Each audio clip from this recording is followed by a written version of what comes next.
Oke, ada ya. Kecil ya.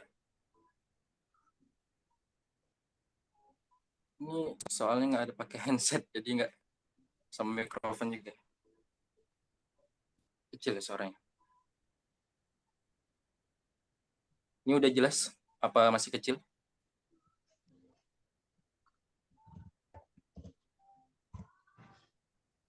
Sudah. Oke, baik. Ini kita langsung mulai aja atau nunggu pemateri dulu, Kak Abizar?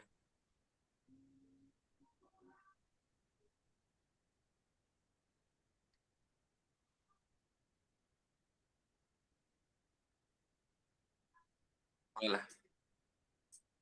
Oke, udah waktunya juga kita mulai aja ya. Oh iya, gimana kabarnya semuanya?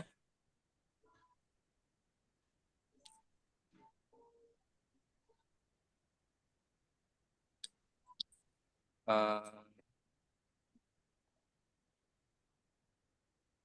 Alhamdulillah. Oh ya, sebelumnya ini saya baru pertama kali nih, jadi agak agak grogi-grogi, maafkan lah ya.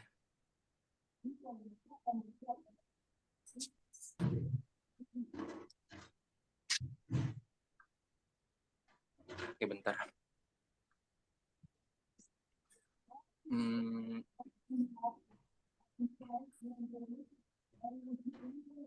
oke. Eh, Perkenalkan dulu, nama saya Habib Al-Fatul Akbar. Jadi ini baru pertama kali yang saya di Hike Academy ya, yang mana baru pertama kali jadi MC. Jadi mohon maaf lah kalau misalnya ada kekurangan nanti ya. Jadi mungkin kita mulai aja secara langsung ya. Oke. Assalamualaikum warahmatullahi wabarakatuh. Waalaikumsalam. Alhamdulillah, alhamdulillahirabbil alamin. Wassalatu wassalamu ala asrofil anbiya wal mursalin wa ala alihi washabbihi ajmain.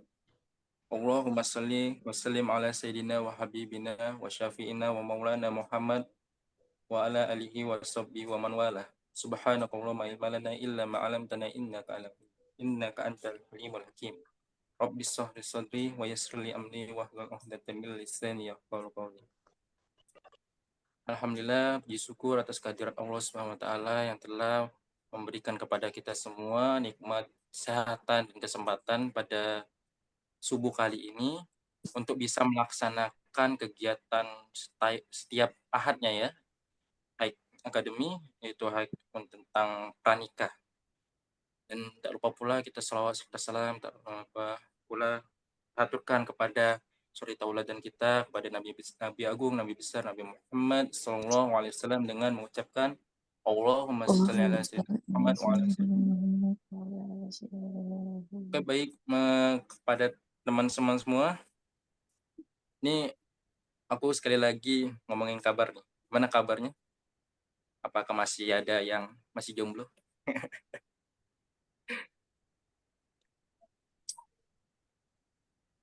Eh,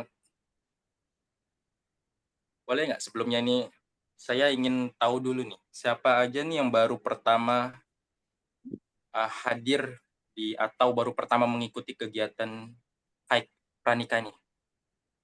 Kalau ada boleh raise hand-nya atau tulis aja. Saya Kak, misalnya gitu. Ada nggak ya?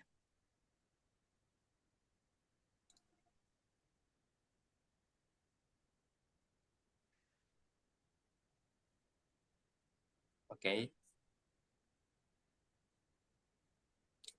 Eh,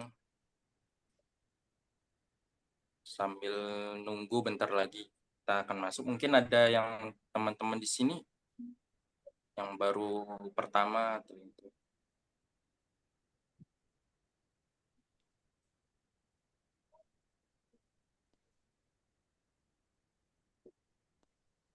Ini masih bingung saya. Mohon maaf lah ya. Baru pertama. Oke.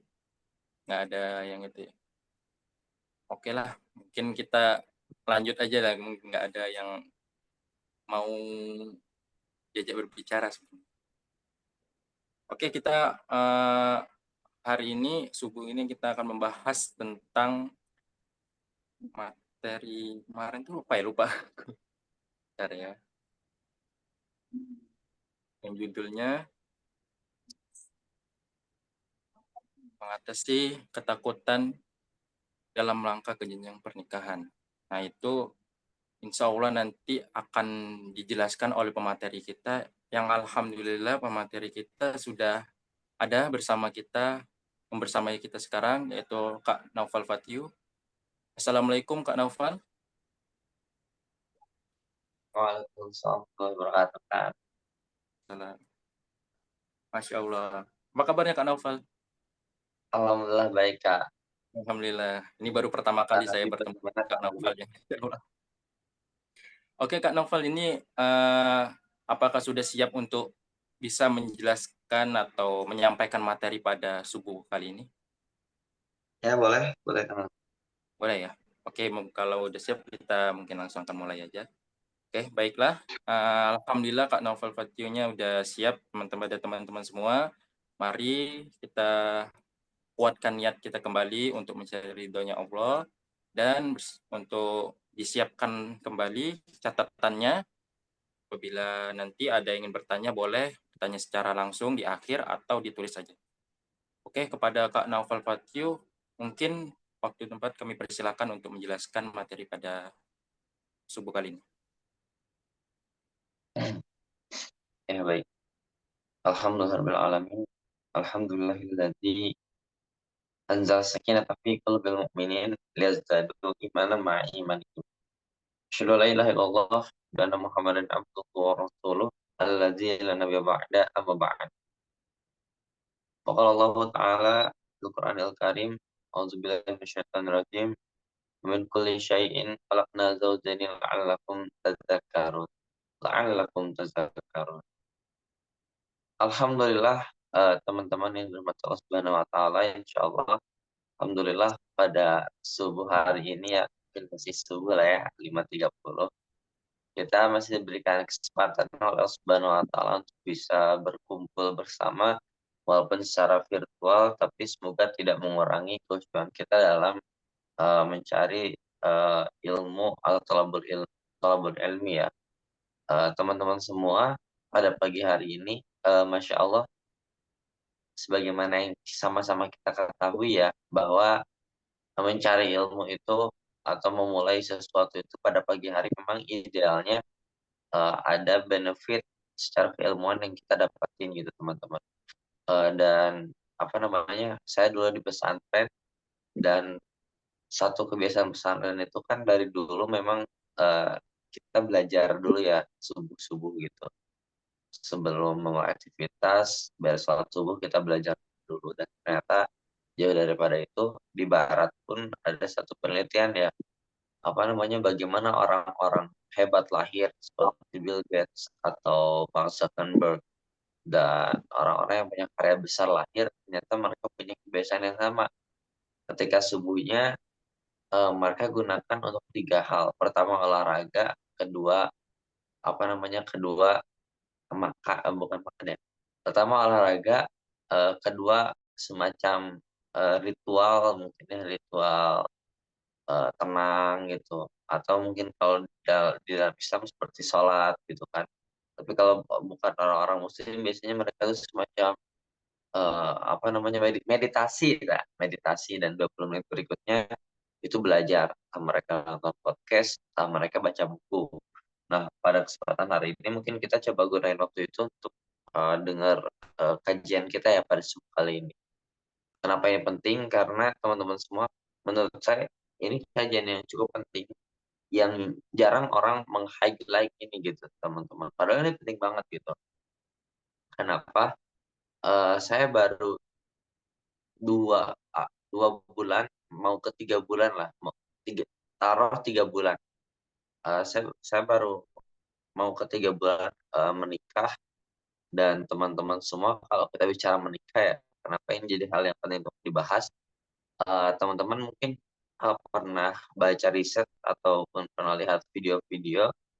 Jadi teman-teman, selama 2021 sampai 2024 ini ada satu data yang sangat menarik bahwa angka pernikahan itu di Indonesia itu turun drastis, teman-teman. Angkanya itu sampai turun sekitar 2 juta dalam 3 tahun terakhir ini ya, 2021 sampai 2023.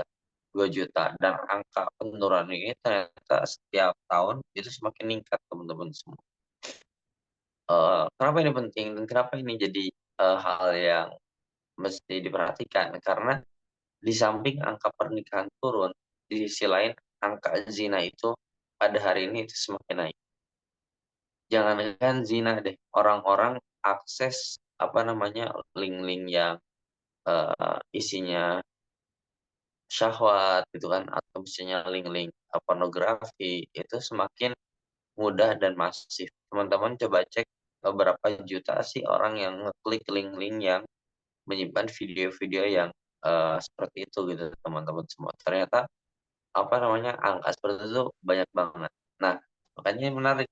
Ini seirama gitu, teman-teman. Jadi pas angka pernikahan itu turun, tapi angka zina itu naik seiring dengan banyaknya link-link yang orang-orang Indonesia gitu, anak-anak mudanya ataupun siapa itu, mereka akses gitu, teman-teman semua.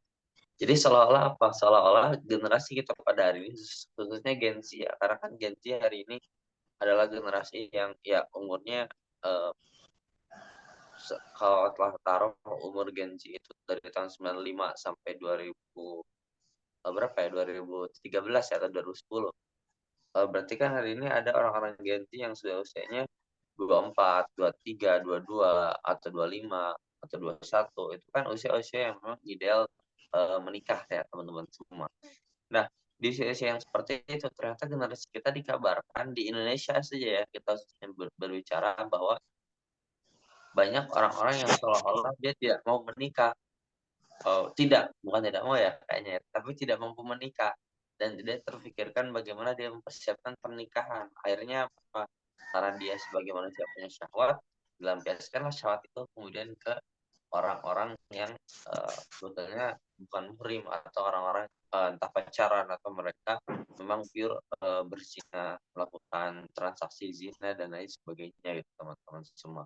Karena riset juga mengatakan kan ekonomi anak-anak muda hari ini, Gen Z hari ini ternyata lebih tidak stabil dibanding generasi-generasi terdahulu. Mungkin ada ya teman kita yang usia muda udah kaya gitu kan, usia muda secara benefit harta dia sangat luar biasa. Tapi berapa persen sih teman-teman semua? Biasanya sangat sedikit sekali gitu kan. Saya punya teman yang di usia mudanya kalau bicara keuangan sudah di angka ratusan atau miliaran gitu. Tapi berapa sih? Itu cuma 1, 2, 3 ya teman-teman semua.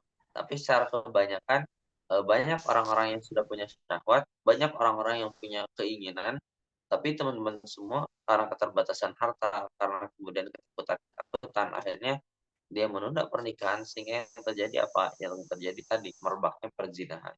Dan itu di Indonesia, teman-teman. Belum kita bicara di negara-negara yang jauh lebih sekuler gitu kan. Indonesia insya Allah bukan negara yang sekuler ya teman-teman.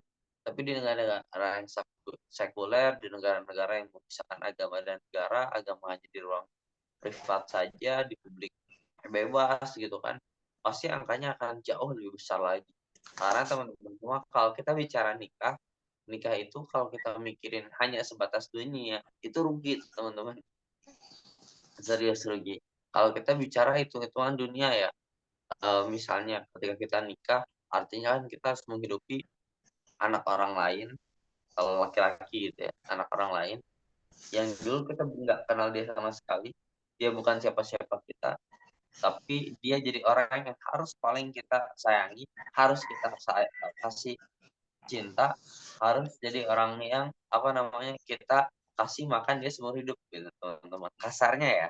Nah, itu terjadi kapan? Ketika kita menikah, teman-teman semua. Dan nanti mungkin kita akan teruskan itu secara detail ya soal ketakutan itu gitu.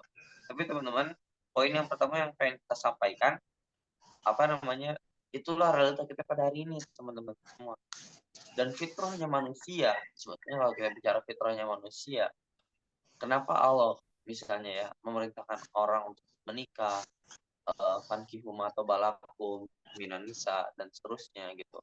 Nikahilah perempuan dari yang kau suka, atau misalnya Allah tadi saya coba sampaikan, "Wa min kulli syai'in khalaqna zawjayn la'allakum tadhakkarun." Dan Allah itu pada dasarnya menciptakan sesuatu itu berpasang-pasangan, termasuk kita gitu kan. Kita ketemu pasangan kita kalau teman-teman yang udah nikah gitu kan, untuk apa? La'allakum tadhakkarun, supaya kemudian kamu itu tazakkarun, mengingat Allah Subhanahu wa taala, karena di dalamnya banyak sekali keagungan-keagungan Allah gitu teman-teman semua. Jadi kalau teman-teman nanti nikah, banyak sekali keagungan-keagungan atau hal-hal luar biasa yang Allah, berikan, sehingga pas teman-teman nikah itu la'allakum tazakkarun, oh iya bener ya, eee, Allah yang ngasih kita gitu teman-teman semua. Nanti mungkin saya juga pengen coba cerita ya, la'allakum tadhakkarun yang sehat-sehat itu seperti apa gitu. Tapi ada teman-teman semua, kalau kita apa, kalau kita memang, menikah. Jadi sekalipun hari ini banyak ya orang-orang yang nggak mau nikah atau orang-orang yang, apa namanya, karena ngerasa, "Ih nikah tuh ngapain sih, ngelebihin diri diri dia sendiri." Tapi kita tuh nggak pernah bisa, terpungkiri bahwa meni menikah itu fitrah. Buktinya apa? Buktinya sesederhana, mohon maaf ya, sesederhana kita punya, Allah kasih kita alat kelamin. Jadi, apa namanya, setiap sesuatu yang Allah ciptakan itu nggak mungkin tanpa tujuan. Itu nggak mungkin misalnya hanya sebatas canda-candaan, enggak, tapi semuanya pasti ada maksudnya. Termasuk kita punya, alat untuk mereproduksi, alat untuk apa, berkembang biak dan lain sebagainya, itu untuk apa sih? Ternyata fitrah manusia itu ya pada dasarnya menikah, teman-teman. Nih, aku ada buku teman-teman, ini Nasihat Pernikahan Imam Al-Ghazali, ini buku yang sangat luar biasa. Ini tapi ada yang menarik tuh, Imam Al-Ghazali itu membahas ya, karena dari zaman dulu sampai sekarang, bahkan selevel orang-orang alim pun gitu kan, kan ada para ulama yang dia nggak mau menikah gitu kan. Nah yang menarik adalah kata Imam Al-Ghazali itu, dia coba mendetailkan ayat-ayatnya ya, ayat orang-orang yang menikah dan, hujah atau alasan-alasan para ulama sebagian nggak mau menikah. Yang menarik adalah di kalau kita bicara perintah menikah, itu perintahnya jelas dari Al-Qur'an itu ada. Jelas, apa namanya, lugas dan langsung secara teks itu ada. Tadi saya udah bilang ya, soal fankihu ma taba lakum dan ayat-ayat yang lainnya banyak lah ya teman-teman. Apa, apalagi surat Ar-Rum ayat 21 itu ya, yang sangat populer sekali, litaskunu ilaiha dan seterusnya. Nah, tapi kalau kita bicara pendapat ulama-ulama yang nggak mau menikah, misalnya karena, "Ah, saya pengen fokus aja belajar nggak mau menikah," misalnya ada Imam An-Nawawi, ada juga, imam-imam yang lainnya gitu kan. Tapi teman-teman semua, imam yang memang seperti itu, apa namanya, secara dalil Quran itu nggak ada satupun kalau kata Imam Al-Ghazali ya, nggak ada satupun ayat Quran yang nyuruh mereka untuk nggak nikah sama sekali, nggak ada satupun. Hatta itu Rasulullah Shallallahu Alaihi Wasallam, nggak ada satupun hadis yang memang menyuruhkan untuk membujang, enggak teman-teman semua. Makanya kata Imam Al-Ghazali itu pada dasarnya kita tuh harus nikah. Kalau kita udah masuk dalam kemampuan nikah, ya kita harus nikah gitu. Kecuali apa? Kecuali ada kondisi-kondisi tertentu gitu kan. Nah, kalau zaman dulu para ulama, kondisi-kondisinya memang ada yang fokus untuk, belajar gitu, mewakafkan dirinya untuk meneliti, ajaran Islam sehingga apa, sehingga, padanya tidak sempatlah untuk menikah gitu kan. Jadi bukan karena nggak mau nikah gitu kan, apa, child free atau, "Ah, saya mending, sendirian aja," enggak, tapi karena ada alasan-alasan syar'i gitu. Tapi secara hukum awal itu mesti menikah, karena dalil Qur'annya memang, perintah-perintah nikah itu ada, tapi untuk perintah-perintah enggak nikah itu enggak ada sama sekali. Itu hasil yang didapatkan oleh Imam Al-Ghazali. Saya izin minum dulu ya teman-teman.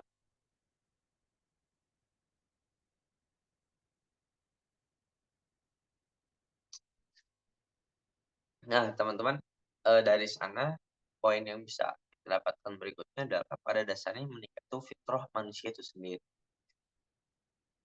Makanya tadi ya kita bilang fenomena itu kenapa ada sebetulnya sangat, wajar dan bisa kita pahami gitu teman-teman semua. Karena satu sisi dia punya fitrah untuk menikah, tapi sisi yang lain secara kesiapan harta dan lain sebagainya, mereka punya keterbatasan yang sangat luar biasa. Dan secara akses untuk untuk melampiaskan syahwat pada hari ini itu lebih mudah, sangat mudah gitu. Bayangkan teman-teman, dulu orang pengen lihat, pornografi itu kan harus setengah malu ya. Saya di Bandung, teman-teman semua, kalau di Bandung itu kan ada pasar Palasari ya, itu biasanya tempat beli buku-buku, CD-CD ya. Nah, dan katanya ada gitu kan hal yang seperti itu, tapi dia harus pergi ke pasar Palasari bertemu dengan orang, setengah malu minta, minta CD yang seperti itu, tapi hari ini nggak perlu kayak gitu kan, hari ini buka HP selesai. Nah, ini challenge kita pada hari ini seperti itu loh teman-teman semua. Makanya ini harus kita perhatikan. Nah, itu poin-poin kenapa menikah itu penting, kenapa hal ini penting dibahas, bahwa fenomena hari ini dan fitrah kita sebagai manusia yang memang ingin, kemudian menikah.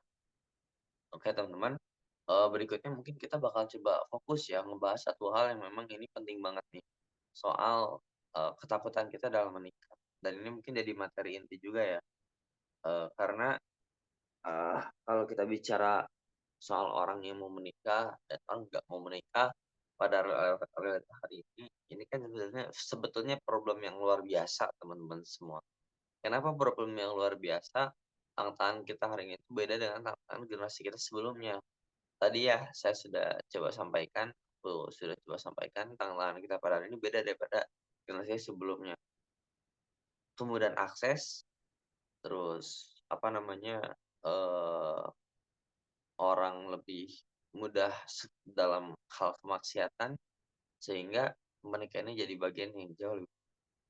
Nah, tapi teman-teman semua hari ini kan kita sangat wajar ya ada ketakutan-ketakutan tertentu dalam menikah. Nah, ketakutan-ketakutan dalam menikah ini, kalau kita coba teliti akar akar muasalnya gitu teman-teman, dan kenapa hal ini jadi hal yang lebih penting untuk kita perhatikan. Teman-teman semua hari ini mindset orang-orang menikah itu semakin tergerus oleh media gitu. Media hari ini di antaranya media medsos. Makanya hari ini banyak sekali, meme-meme gitu ya atau lelucon-lelucon yang bilang bahwa, ada ya cewek-cewek yang diatur oleh, eee, TikTok gitu ya, standar TikTok teman-teman semua. Tapi itu hal yang wajar banget. Kenapa hal yang wajar banget walaupun nggak bisa kita ajari ya, eee, maksudnya kalau kita bicara dalam kajian media, saya kebetulan kuliahnya di media teman-teman, anak media komunikasi. Yang menarik adalah teman-teman, yang namanya media itu pasti punya pengaruh bagi para audiensnya. Pengaruhnya bagaimana? Ada yang disebut sebagai, efek, kognisi. Jadi, eee, kita terus nonton-nonton yang ada di TikTok, sadar atau enggak sadar, apa yang kita tonton itu jadi referensi bagi otak kita dan bagi mental kita. Heeh, dan ketika kita lihat di TikTok kan banyak ya tren-tren marriage is scary misalnya.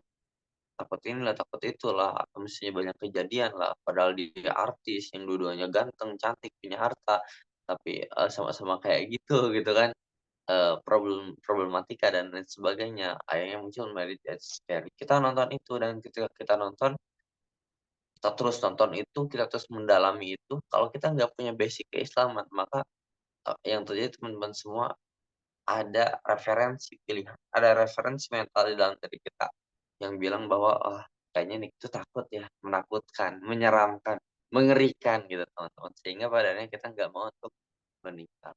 Nah, makanya kita harus kembali lagi nih benarkan mindset kita, agar kita nggak takut menikah. Jadi kalau kita runtutkan satu persatu, agar kita nggak takut dalam menikah teman-teman semua. Langkah pertamanya adalah kita benarkan mindset kita dulu, bahwa kalau kita bicara menikah teman-teman semua, ketika banyak orang yang bilang married is scary, yang harus kita katakan itu memang betul, menikah itu bukan untuk bahagia, tapi menikah itu untuk barokah, itu poinnya teman-teman. Menikah itu bukan untuk bahagia, tapi menikah itu untuk barokah teman-teman. Karena kalau misalnya menikah hanya sebatas untuk bahagia, itu terlalu remeh teman-teman semua, terlalu rendah teman-teman semua. Ini ungkapan yang disampaikan oleh Ustadz Salim Afilah ya, bahwa menikah itu bukan untuk bahagia, tapi untuk barokah. Mmm, apa teman-teman maksudnya? Teman-teman kalau lihat ya ada orang-orang yang maksudnya marriage is scary, orang-orang yang ketika menikah bertemu dengan orang yang salah, atau terjadi KDRT gitu kan, atau ada orang yang nikah tapi marah-marah, teman-teman selintas ya sekali lihat mereka marah, teman-teman harus garis bawahi menikah itu bukan untuk bahagia, tapi menikah itu untuk barokah. Banyak orang-orang yang di dalam pikirannya itu menikah itu untuk bahagia, sehingga teman-teman ketika nanti menikah, pasti ada satu 2 hal ketika teman-teman cekcok atau ketika teman-teman, agak apa namanya, agak marah-marahan gitu kan. Karena kan jangankan kita lah, Rasulullah Shallallahu Alaihi Wasallam pun ketika dia menikah teman-teman, apa namanya, pernah sesekali ada problem dengan istrinya gitu kan, sampai-sampai Rasul tidur di masjid gitu kan. Kan ada kisah-kisah yang seperti itu gitu teman-teman. Jadi itu hal yang sangat wajar sekali kalau misalnya dalam pernikahan, ada, eee, 1, 2, kemarahan gitu teman-teman semua. Karena kalau kita bicara secara logika gitu kan, jadi sebetulnya kita marah-marahan ketika sudah menikah, itu sebetulnya bukan karena menikahnya, serius teman-teman, bukan karena menikahnya. Tapi karena apa? Karena alamiahnya manusia, teman-teman, alamiahnya manusia itu ketika dia banyak interaksi dengan seseorang, itu pasti potensi atau kemungkinan dia salah atau kemungkinan dia menyinggung perasaan orang itu semakin tinggi, serius teman-teman semua. Jangankan sama, apa, istri kita, kita sama teman, kita sama orang tua malah gitu kan, semakin kita sering berinteraksi, maka semakin tinggi juga kemungkinan kita untuk melakukan kesalahan dalam pembicaraan kita atau dalam sikap kita, iya nggak sih? Itu sudah alamiahnya manusia itu seperti itu teman-teman. Misalnya teman-teman, di sini ada yang kuliah terus ngekos bareng sama, teman lagi gitu kan, dan 24 jam bareng sama dia, pasti potensi konfliknya itu lebih besar daripada teman-teman ngobrol sama orang yang nggak tidur bareng gitu kan, nggak ngekos bareng, iya nggak sih teman-teman? Saya di pesantren, lihat tuh ada orang yang sewaktu-waktu mereka berantem gitu kan, padahal mereka satu ruangan, tapi justru sebetulnya karena satu ruangan itu mereka ada kemungkinan, berantem lebih tinggi. Nah, teman-teman harus bedain nih antara nikah dan alamiahnya manusia.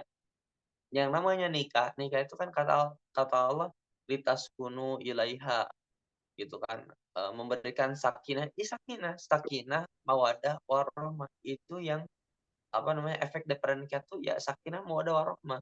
Kalau misalnya ada yang nikah terus marah-marah atau dia jadi ada konflik, sebetulnya bukan karena nikahnya, tapi alamiahnya manusia ketika ada interaksi yang intens dengan seseorang, entah pasangan, teman, atau siapapun, pasti potensi konflik, pasti potensi, dia kemudian berkelahi itu semakin tinggi gitu, teman-teman. Jadi itu alamiah manusia banget, makanya di sana Islam punya konsep untuk, siapa yang pertama kali mengajukan permohonan maaf, dia yang lebih baik daripada orang yang satunya lagi gitu. Itu kan konsep di dalam Islam ya, hadis Rasulullah Shallallahu Alaihi Wasallam, kalau ada yang berantem, siapa yang terbaik di antara mereka?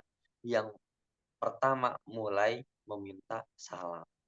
Nah, itu ya teman-teman, itu kita harus bedain.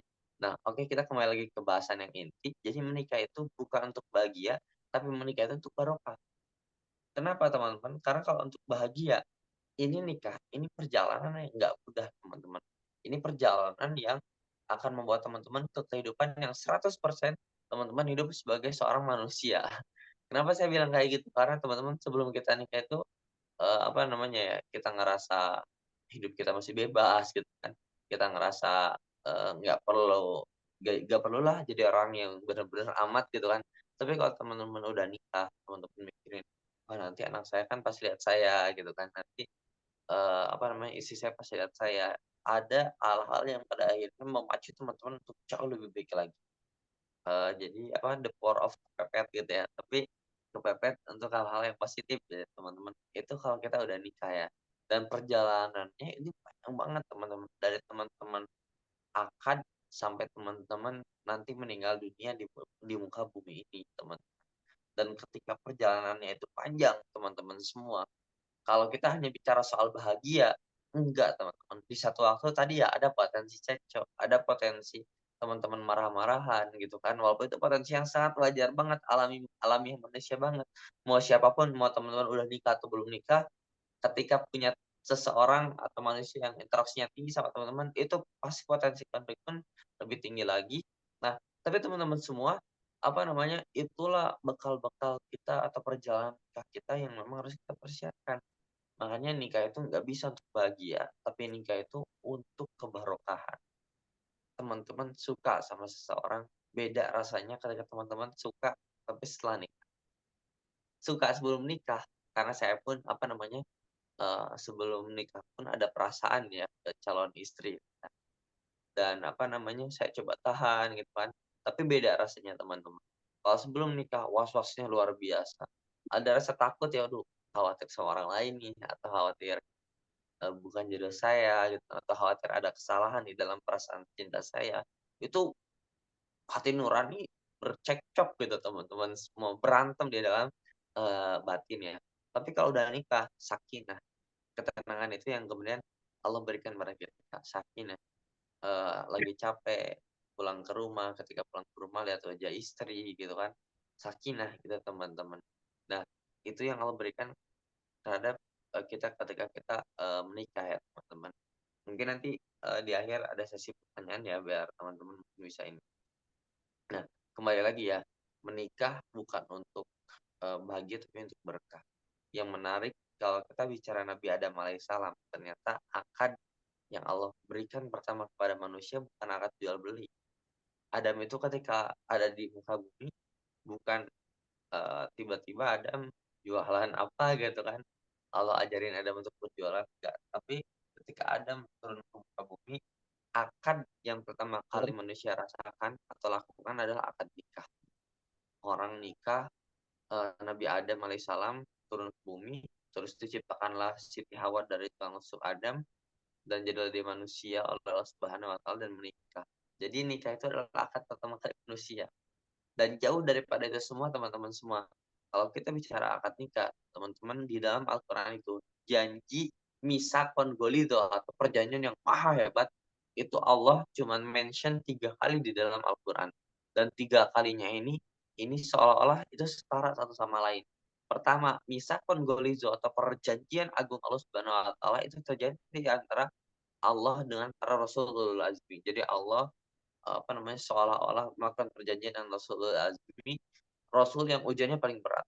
Dan kata Allah, ini mitsaqun ghaliza, ini perjanjian yang amat berat. Yang kedua adalah perjanjian Allah dengan Bani Israel, mitsaqun ghaliza dengan Bani Israel. Jadi saking beratnya perjanjian ini, Allah itu, di dalam ayat Al-Qur'an sampai-sampai ngangkat bukit Tursina. Tursina itu kan, bukit yang ada pada zaman Nabi, Musa alaihissalam, ada sih sampai sampai sekarang juga, tapi itu peristiwa-peristiwa kan pada zaman Nabi Musa alaihissalam, Allah tuh ngangkat Bukit Tursina, dibalikkan itu Bukit Tursina, di atas, apa namanya, kepala orang-orang Bani Israel, teman-teman semua. Karena apa? Karena Allah akan minta satu perjanjian amat berat, mitsaqon ghaliza gitu kan. Nah, dan yang terakhir adalah akad nikah. Allah juga mention mitsaqon ghaliza untuk akad nikah. Jadi seolah-olah akad nikah ini setara dengan perjanjian Allah dengan Bani Israel.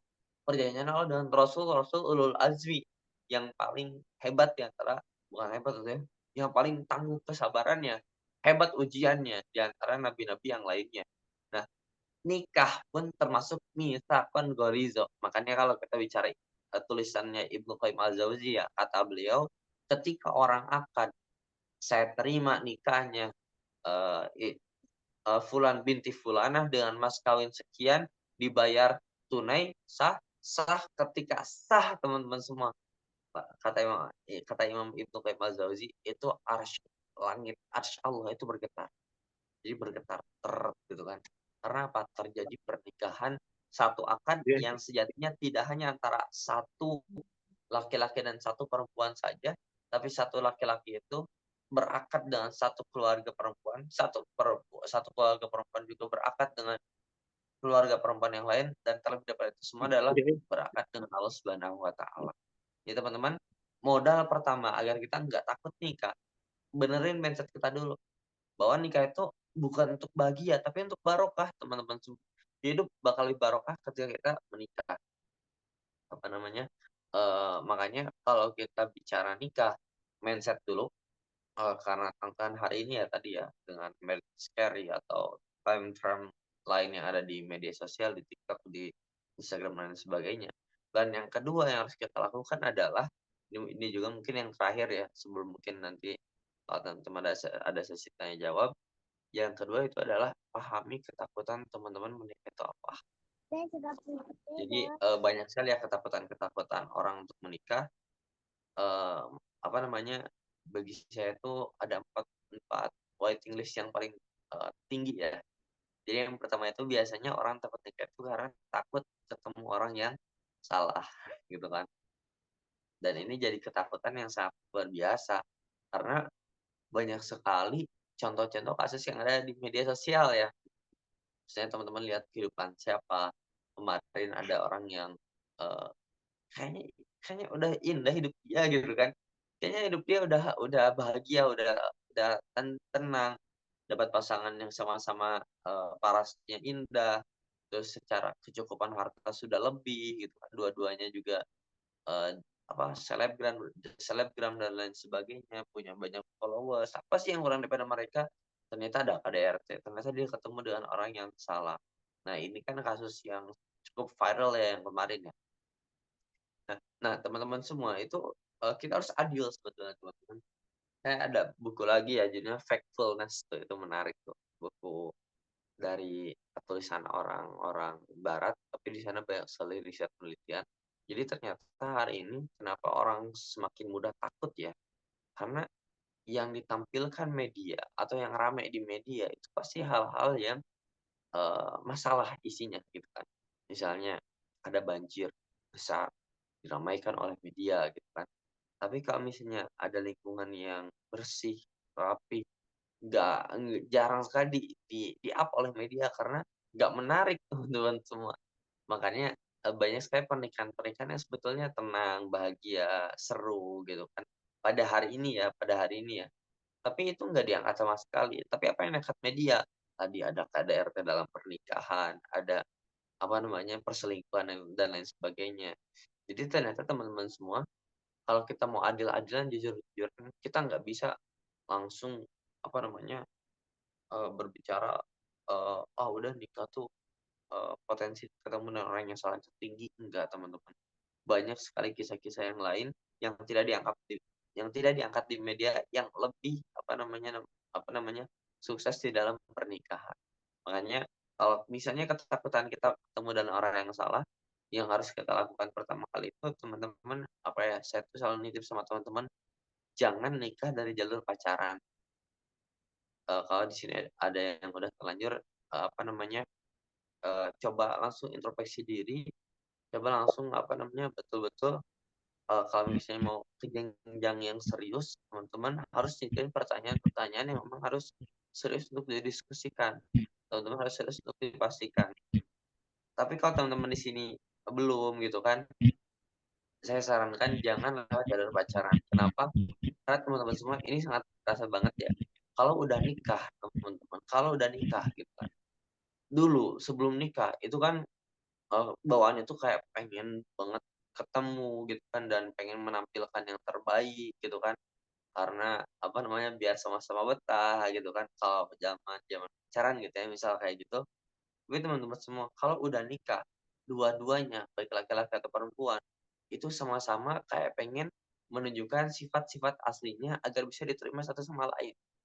Dan kalau kita, apa namanya, lewat jalur pacaran tadi teman-teman semua, perasaan kita untuk menerima seutuhnya pasangan kita, itu akan jauh lebih sulit dibanding kita, apa namanya, eee eee, lewat jalur yang Allah Subhanahu wa Ta'ala ridhoi. Karena nanti kalau lewat jalur yang Allah ridhoi, pas kita nikah, terus ada kekurangan-kekurangan, kita bisa nerima lebih baik. Kenapa kita bisa nerima lebih baik? Karena kita melibatkan Allah di dalamnya, gitu kan. Jadi, ya Allah ternyata pasangan saya tuh kayak gini ya, bantu saya ya Allah untuk, meridhoi, pasangan saya atau untuk sama-sama saling meridhoi. Tapi kalau teman-teman lewat jalur pacaran itu perasaan itu lebih berat lagi loh teman-teman. Itu apa namanya, kerasa dan banyak yang cerita juga. Nah, kembali lagi teman-teman semua, agar kita nggak bertemu dengan orang yang salah, makanya teman-teman tadi ya, ketemulah dengan jalur-jalur yang Allah ridhoi. Sekali lagi jangan jalur, pacaran, karena kalau jalur pacaran, sebetulnya pacaran itu sendiri sudah mengindikasikan orang itu nggak peduli soal aturan syariat, nggak peduli orang itu soal kedekatan dia dengan Allah Subhanahu wa Ta'ala. Karena pasti kalau orang yang pacaran itu sebetulnya susah banget teman-teman dekat dekat sama Allah. Karena, hati kecilnya tuh nggak bisa berbohong teman-teman, ketika duaan, malam-malaman, jalan-jalan, pegangan tangan, itu pasti ada kegelisahan yang luar biasa gitu teman-teman. Saya bicara dengan bahasa yang seperti ini karena saya, husnudon gitu teman-teman yang ada di sini sebagai, seorang muslim, pasti insya Allah ya tidak melakukan hal yang seperti itu. Apalagi ini di Haik, eee, i apa, Haik IDN ya, yang diasuh oleh Kang, Abizar ya, Kak Abizar. Beliau kan konsentrasi yang ngebahas isu-isu pacaran ya. Jadi kayaknya teman-teman bukan orang-orang yang suka pacaran gitu insya Allah. Jadi teman-teman kalau nggak mau bertemu dengan orang yang salah, teman-teman pastiin dengan jalan-jalan yang Allah ridhoi. Caranya kayak gimana teman-teman untuk memastikan dia bukan orang yang salah? Bagi saya ada 3 teman-teman semua. Yang pertama, teman-teman, bisa, eee, lihat dari penampilan. Jadi memang ya, apa namanya, penampilan itu nggak bisa mencerminkan, tapi setidaknya apa yang dia tampilkan, pakaian-pakaian syar'i dia misalnya ya, itu adalah pakaian-pakaian yang, eee, apa namanya, secara islami gitu ya. Karena gini loh, pakaian itu menunjukkan apa yang di dalam pikirannya. Ada yang, pakai nggak mau dia pakai koko, kenapa? Karena bagi dia tuh koko itu kolot, jumud gitu kan, terbelakang dan lain sebagainya. Kenapa dia bisa berkesimpulan seperti itu?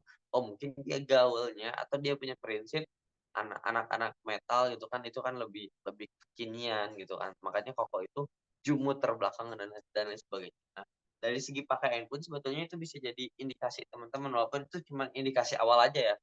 Agar, kita nggak ketemu dengan orang yang salah. Maksudnya dia pakaiannya senantiasa rapi, nggak pakai celana bolong-bolong, oh okelah kriteria pertama masuk gitu ya. Nah yang kedua adalah teman-teman perhatikan pilihan-pilihan yang dia buat. Maksudnya gimana Kang? Perhatikan pilihan-pilihan yang dia buat. Misalnya, dia memilih aktif di, Yuk Ngaji misalnya, atau dia memilih aktif di Muhammadiyah, atau dia memilih aktif di mana gitu kan, di komunitas apa gitu kan. Nah, pilihan-pilihan itu kan mencerminkan pemikiran dia gitu teman-teman semua. Jadi memang kita harus coba menerka-nerka ya, bagaimana pilihan dia gitu kan, sebelum mungkin kita bakal serius lebih lanjut gitu. Nah, kita kita lihat dulu. Dan yang terakhir adalah, selain pilihan-pilihan adalah lihat lingkungan dia itu siapa, lingkungannya itu siapa, teman-temannya itu siapa. Jadi jangan sampai kita menilai seseorang itu dari, orang itu langsung gitu kan, misalnya kayak, "Oh enggak kok, emang dia apa namanya, hidup di lingkungan yang nakal, tapi dia baik kok." Tapi kita nggak lihat lingkungan selain yang nakal gitu kan di dalam diri dia. Itu udah, khawatir, eee, nanti udah nikah baru menunjukkan sifat aslinya. Mhm. Jadi teman-teman coba pastikan lingkungan dia itu lingkungan yang baik, lingkungan circle kajian atau lingkungan yang positif gitu kan. Orang ketika ada di sana lebih nyaman dan lain sebagainya. Jadi itu 3 cara teman-teman nggak bertemu dengan orang yang salah.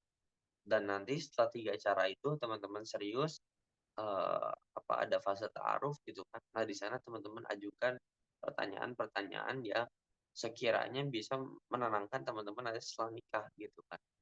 Misalnya soal bagaimana penyikapannya dia terhadap perempuan, terus bagaimana pandangan dia terhadap seorang, istri gitu kan. Ditanyain hal-hal yang membuat teman-teman, ragu gitu kan soal dia dan ketakutan teman-teman di masa yang akan datang bareng dia. Itu bisa jadi apa, indikator atau antisipasi lah teman-teman agar tidak, salah ya bertemu dengan orang yang salah. Itu yang pertama. Yang kedua nih, orang itu kadang takut juga sebelum menikah, alhamdulillah, sebelum nikah, dia itu takut kekurangan harta teman-teman. Jadi ini dominan dirasakan oleh laki-laki. Ini kita singkat aja ya, karena mungkin udah lama juga ya, eee, itu belum siap harta. Nah, makanya kalau teman-teman belum siap harta, yang harus lakukan teman-teman pertama itu gini loh, teman-teman bedain antara kebutuhan dan keinginan. Jadi banyak orang-orang yang ngerasa kurang di dalam dirinya karena, apa namanya, standarnya itu keinginan dia gitu kan. Ada laki-laki yang ketika dia mau nikah, "Ah, kayaknya nanti aja deh, saya belum punya apa-apa," gitu kan. Tapi ketika belum punya apa-apa, gajinya sebulan udah 3 juta gitu kan. Atau misalnya, udah punya motor, tapi motornya belum motor yang gede, misalnya cuman itu aja. Bedakan antara keinginan dan kebutuhan. Nah, dan yang menarik teman-teman semua, jujur saya waktu dulu itu nikah, itu persiapannya cuma 18 hari. Jadi waktu itu ketemu dengan orang tua calon, saya bawa keluarga, tadinya rencananya mau 6 bulan ke depan, karena mau ya di-planning gitu kan, tapi ternyata Eee, ada apa ya, ya lebih cepat lebih baik lah ya, tapi ternyata lebih cepatnya itu 18 hari teman-teman. Saya mikir, "Saya uang dari mana?" Gitu kan, rezeki dari mana, harta dari mana, tapi ternyata Allah itu bakal ngasih. Bahkan kalau kita bicara hadis gitu kan, hadis itu kan, banyak sekali dorongan-dorongan tuh dari hadis. Kalau ada orang yang mau menikah, itu Allah sendiri yang akan bantu gitu kan. Dan saya ngerasain itu secara langsung. Dan hidup setelah nikah gitu kan, ternyata teman-teman hidup setelah nikah itu bisa jadi lebih murah ketika kita masih jomblo teman-teman, khususnya laki-laki nih ya.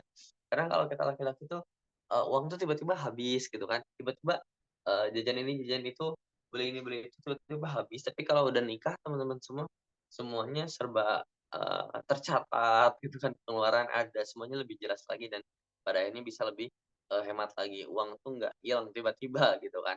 Itu kalau kita udah nikah gitu. Makanya yughnihumullah, di dalam ayat Al-Quran, Allah yang akan mengkayakan. Bukan mencukupkan ya, tapi mengkayakan kalian gitu kan, memberikan kalian kekayaan teman-teman semua. Nah dan kalau teman-teman belum siap harta, indikasinya apa? Indikasinya atau indikatornya apa? Indikatornya adalah ini loh teman-teman, kalau teman-teman memang belum punya penghasilan atau belum bisa, kalau dalam bahasa hadis itu kan, yang ini ya hadis yang masyarakat syabab, ba'ah, kalau teman-teman belum belum bisa ba'ah, ba'ah itu diartikan sebagai tempat tinggal.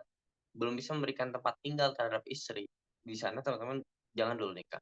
Tapi kalau teman-teman udah bisa memberikan tempat tinggal bagi istri, entah tempat tinggalnya itu bareng mertua gitu ya, atau bareng orang tua, teman-teman, atau misalnya ngontrak, pokoknya tempat tinggal lah ya, apapun itu jenisnya tempat tinggal, di sana sebetulnya teman-teman udah masuk ke kategori yang ba'ah, mampu untuk menikah gitu kan. Karena kalau misalnya bicara rezeki, itu teman-teman bisa usahain, tapi kalau teman-teman masih taruh ya, di sini khususnya laki-laki, di tahap nol, memang nggak punya pemasukan sama sekali dalam 1 bulan gitu kan, apalagi teman-teman masih SMA, masih belajar gitu kan.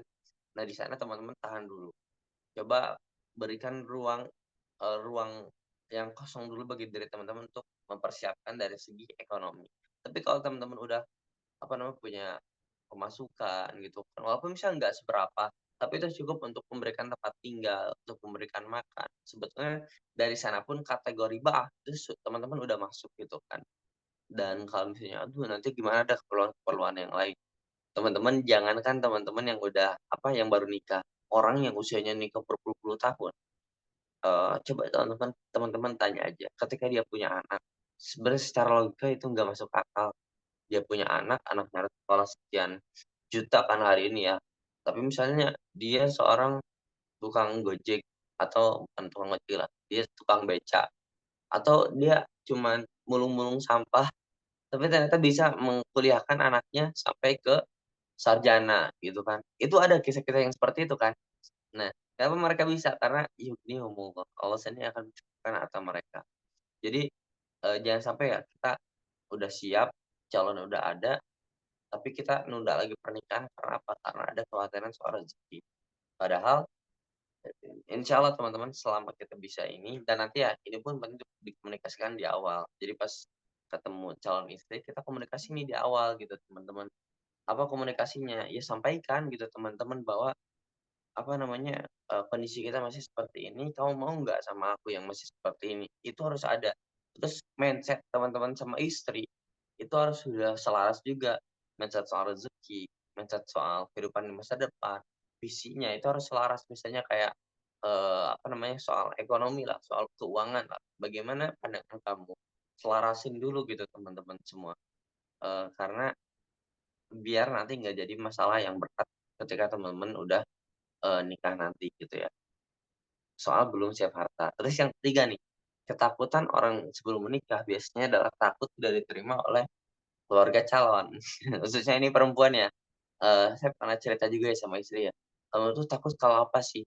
Takut nggak punya uang nggak?" Kata aku ya kayak gitu. Tapi dia bilang, "Enggak kok Kang, saya tuh, nggak takut kok kalau misalnya soal soal rezeki, soal harta, enggak sama sekali.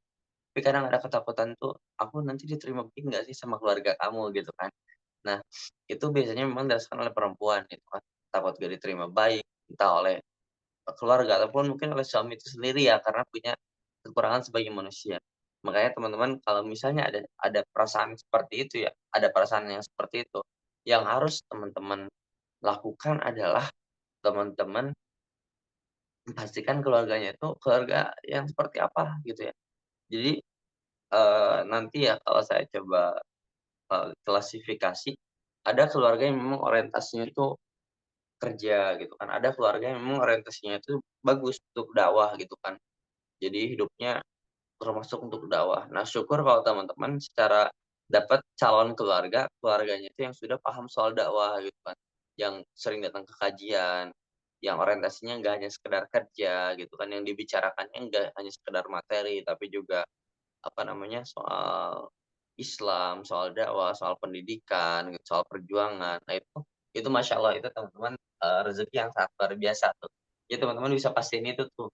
Entah teman-teman nanti pas, ada apa, sesi taruh, kasih pertanyaan-pertanyaan serius, itu mesti ditanyain, bagaimana keluarganya, standar keluarganya bagaimana sih, mereka di dalam dunia dakwah.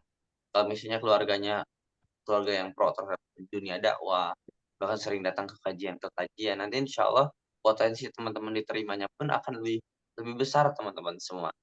Apa namanya, nggak akan dipermasalahkan, lebih nggak akan dipermasalahkan banget gitu. Karena, teman-teman pun kan suka dakwah gitu kan, heeh, jadi insya Allah bakal lebih diterima lagi. Nah, dan teman-teman juga agar bisa lebih diterima lagi oleh keluarga yang, calon gitu kan, teman-teman, bisa tuh, apa namanya, dengan suami nanti kalau udah nikah, siapin tuh banyak hadiah-hadiah gitu kan, kan saling menghadiahi satu sama lain ya. Jadi kalau teman-teman di kontrakan atau teman-teman beli rumah, jangan lupa pulang ke keluarga, terus bawa barang makanan gitu kan. Sehingga apa, sehingga tadi ya ada hati yang lunak, karena saling menghadiahi, itu kan sunnah dari Rasulullah ya.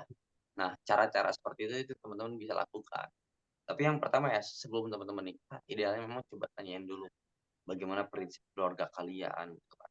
Bahkan pola asuh keluarga kalian tuh kayak gimana, itu penting banget untuk nanti calon teman-teman semua, bersikap di masa yang akan datang. Pola asuh dan bagaimana taraf berpikir keluarga kalian, gitu.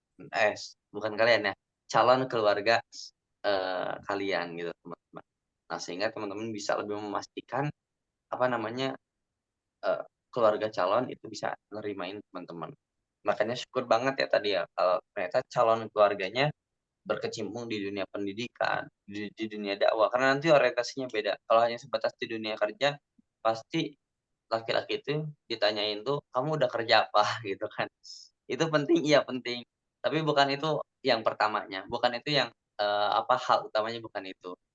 Heeh, tapi kalau teman-teman ketemu sama keluarga yang berkecimpung di pendidikan, atau dia ada pro terhadap dunia dakwah, dia bisnis tapi bisnisnya sangat islami gitu kan, pasti yang ditanyain itu soal apa namanya, eee, kesiapan dalam ilmu agamanya, itu kan lebih enak yang ngobrolnya gitu kan, dan orientasi ke depan kayak gimana gitu kan. Nah, itu yang harus teman-teman coba pastiin ya. Dan yang keempat nih, yang terakhir nih, terakhir banget ya sebelum mungkin nanti ada sesi tanya jawab, nyaman dengan kesendirian. Jadi ada orang yang takut nikah karena mikirnya, "Ah, ya udah mending sendirian aja, sendirian lebih bahagia kok." Malah saya pernah ya di kampus tuh ada temen yang dia dia dia dia bilang ya bahwa, "Ya ngapain lah nikah lah, banyak sekali kasus-kasus mengerikan. Mending hidup sendirian aja, usaha sendiri, udah pasti sendiri. Sekarang kan dunia udah penuh gitu kan sama anak-anak gitu. Populasi manusia udah meningkat. Nah, teman-teman yang harus kita garis bawahi yang pertama adalah kalau ada orang yang berpikiran seperti ini, kalau bicara soal anak, eee, itu dia orang yang termakan sama data-data yang salah gitu ya. Jadi, saya ada buku ya tadi yang Factfulness, itu satu buku yang sangat luar biasa. Di buku itu tuh dibantah tuh, orang yang punya pemikiran, apa dunia bakal sempit karena banyak anak, enggak. Justru teman-teman sangat sangat, apa ya, sangat manusiawi banget kalau misalnya, eee, apa namanya, dunia ini nggak akan pernah penuh sebetulnya. Karena semakin dunia maju, semakin masyarakat maju, sebetulnya masyarakat itu sendiri akan semakin, apa, akan semakin tidak membutuhkan anak yang banyak. Jadi hasil penelitiannya itu menarik. Kenapa orang-orang dulu ya punya banyak anak, kan anaknya tuh ada yang 7 10 bahkan 12 dan 16 malah gitu kan. Ternyata zaman dulu, zaman waktu kemarin-kemarin itu punya anak banyak seperti itu memang mereka butuhkan, mereka perlu itu teman-teman semua. Karena angka manusia hidup gitu kan, coba cek aja, zaman dulu mereka punya banyak anak, tapi banyak juga anaknya meninggal. Tapi zaman sekarang mungkin, walaupun kita kan diperintahkan punya banyak anak ya, Rasul Rasul tuh memerintahkan kita ya. Tapi kalau kita punya banyak anak sekarang itu ternyata angka mereka harapan hidup ya secara riset penelitiannya itu jauh lebih tinggi daripada anak-anak zaman dulu. Makanya kan hari ini sekalipun misal ada orang yang punya banyak anak, tapi biasanya kan nggak lebih dari 10 ya, rata-rata ya, cuma 6 4 atau, 8. Ya mentok-mentok 8 lah gitu kan, jarang yang lebih daripada 10 gitu teman-teman. Nah, oke itu keluar dari bahasan kita ya, tapi intinya, itu cara berpikir yang salah. Dan kalau teman-teman nyaman dalam kesendirian itu, tadi kita bicara filter manusia aja teman-teman. Mungkin karena gini ya, kalau teman-teman, "Oh saya sendirian untuk apa namanya, supaya belajarnya fokus," kayaknya, enggak deh ya, kayaknya maksudnya maksudnya kita bukan imam imam kita bukan imam-imam terdahulu terdahulu ya, yang mereka membujang karena karena urusan-urusan syar'iyyah. Tapi saya tuh kadang iseng ya, kalau misalnya Imam Nawawi hidup pada zaman kita pada hari ini ya, kayaknya dia nikah loh teman-teman semua. Kenapa? Karena kan Imam An-Nawawi itu kan nggak nikah itu sangat wajar ya, karena di seluruh rumahnya tuh buku semuanya gitu kan. Jadi nggak ada apa namanya, pandangan dia terhadap perempuan gitu kan, karena buku, fokus buku. Tapi kan hari ini sekalipun misalnya di belakang ini ada buku, atau teman-teman hidup di dunia buku, tapi kan teman-teman buka HP lihat perempuan ya, yang perempuan buka HP lihat lihat laki-laki ya. Jadi dorongan syahwatnya tetap ada gitu, tapi beda kalau misalnya zaman Imam An-Nawawi. Nah, makanya kalau teman-teman tadi ya, nggak dalam kesenian itu nggak mau nikah, sebetulnya teman-teman khawatir kita menyalahi fitrah kita, teman-teman. Kita diberikan tadi ya, alat reproduksi untuk apa, pasti untuk mereproduksi anak gitu.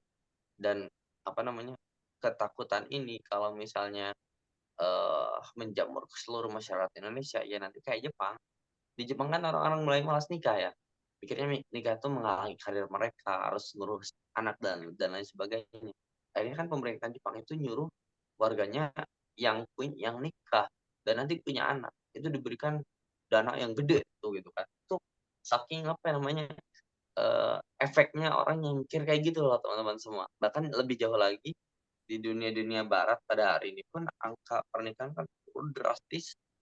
Bahkan ketika mereka nikah tuh mereka nggak mau punya anak, itu itu satu hal yang, tanpa ada perangan pun populasi di barat itu ngurangin sangat luar biasa drastis, luar biasa loh teman-teman semua. Dan ini bahaya banget bagi umat manusia. Bagaimana mereka melanjutkan keturunan mereka di masa yang akan datang nanti gitu teman-teman semua.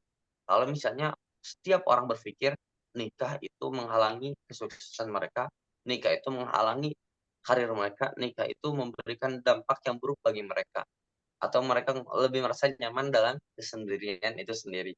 Nah ini yang harus teman-teman hilangkan nih.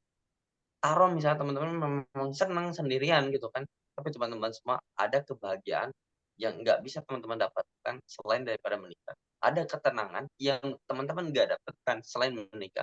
Ada, apa namanya ya, ada anugerah Allah Subhanahu wa taala yang teman-teman dapatkan hanya karena teman-teman itu nikah. Dan kalau kita bicara nikah dalam ajaran kita, nikah itu setengah agama gitu kan. Kenapa setengah agama teman-teman? Di antara hikmahnya, karena teman-teman semua, kalau kita nikah, itu urusan yang ada di bawah perut itu udah selesai, gitu. Yang sisanya apa? Sisanya tinggal urusan perut. Jadi, kalau misalnya sumber syahwat manusia ya, sumber syahwat manusia itu perut dan yang ada di bawah perut, gitu kan. Perut tuh kayak makan banyak dan lain sebagainya gitu kan. Orang bisa cekcok gara-gara soal makan gitu kan, ya. Dan kalau teman-teman nikah, setengah syahwat teman-teman atau setengah urusan agama teman itu maksudnya adalah, apa namanya, yang ada di bawah perut teman-teman itu udah selesai. Tinggal teman-teman fokus sama, apa namanya, jaga diri dari syahwat perut gitu teman-teman semua. Nah, dan itu hal yang mendorong kita untuk nikah gitu.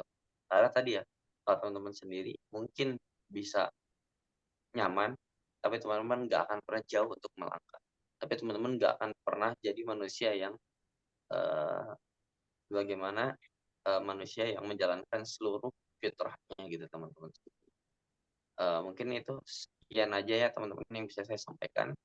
Mohon maaf ini agak panjang banget juga, karena bahasan nikah ini sebetulnya bahasan yang sangat, pasti akan sangat panjang dan akan berhenti bahkan bisa sampai berhari-hari bicarakan soal nikah ini. Banyak sekali buku yang teman-teman dapatkan. Ini ada saran-saran dari saya, ini ada ya, Nasihat Pernikahan Imam Al-Ghazali, terus ada juga buku Salim Afilah Ketika Aku dan Kamu Menjadi Kita, terus yang bagus itu buku Amarisalah ya, karena menikah tak sebercanda itu rekomendasi buat teman-teman semua. Kalau misalnya teman-teman mau beli, eee, nanti aku taruh, link-nya ya di bio Instagram aku, karena kalau aku secara pribadi konten kreator, yang teman-teman bisa diklik @alfatio, dan sering bikin konten bareng sama istri dan sekarang memang lagi bikin konten soal, arah-arah ke pernikahan lah ya, apa persiapan-persiapan menuju pernikahan. Eee, ataupun teman-teman yang hari ini lagi berada di fase, apa namanya, fase kejombloan gitu ya kan, proses menuju pernikahan. Teman-teman itu mungkin ya yang bisa saya sampaikan. Mohon maaf bila banyak salah kata dan panjang banget. Wallahu a'lam bishawab. Assalamualaikum warahmatullahi wabarakatuh. Waalaikumsalam warahmatullahi wabarakatuh. Masya Allah. Terima syukron pada Kak Wat Naufal Fatia ya, atas materi yang telah disampaikan. Mungkin di sini teman-teman ada yang ingin bertanya, boleh raise hand-nya, atau ditulis secara langsung boleh, atau langsung ngomong aja biar lebih bagus, kayaknya lebih jelas. Boleh dipersilakan pada teman-teman yang ingin bertanya.